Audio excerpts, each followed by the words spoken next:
Halo, kembali lagi bareng It's Me Deh. Ya, kali ini kita bakal ngulik komen-komen netizen kita. Ya, siapa tahu dengan ini kita ada sedikit pencerahan.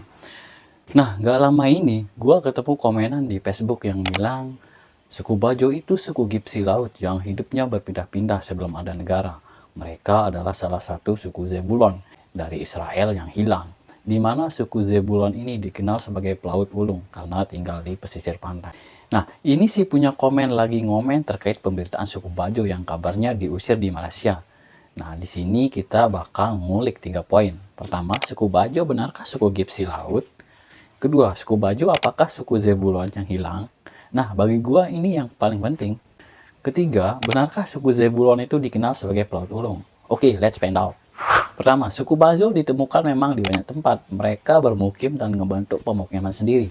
Ini bisa dilihat di Sulawesi, NTB, baik itu Pulau Lombok dan Sumbawa, dan di NTT. Bahkan di NTT ada Labuan Bajo. Kalau menyematkan suku Bajo sebagai suku Gipsi, ini sih sebenarnya salah kaprah juga.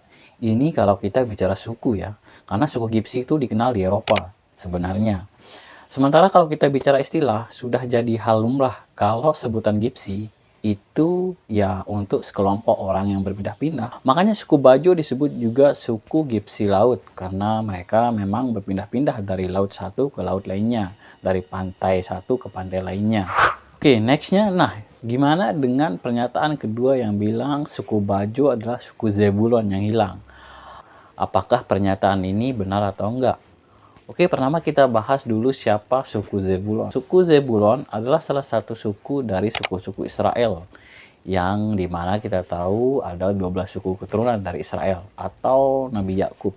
Sejauh ini sih gua belum menemukan literatur yang mengaitkan suku Bajo di Asia Tenggara ini dengan suku Zebulon dari Timur Tengah. Jauh banget.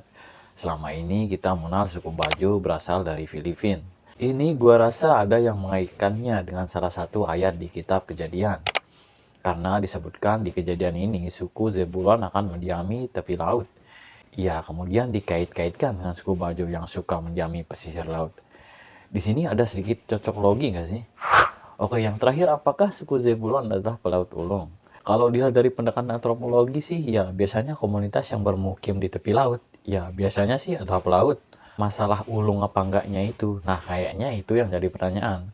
Tapi kalau melihat wilayah yang namanya Zebulon di Palestina misalnya, ini sebenarnya nggak dekat-dekat laut banget, lumayan jauh malah dibatasi provinsi lain di sekitarnya.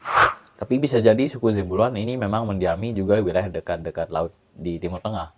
Perlu diingat, nggak mesti orang yang berasal dari nama wilayah yang sama mendiami wilayah itu aja. Contohnya, orang Jawa mesti harus berdiam di Pulau Jawa gitu, kira-kira. Nah, kira-kira menurut kalian gimana terkait topik yang ini? Ya, kalau kalian ngerasa dapat pencerahan dari konten gua, please like and subscribe ya guys.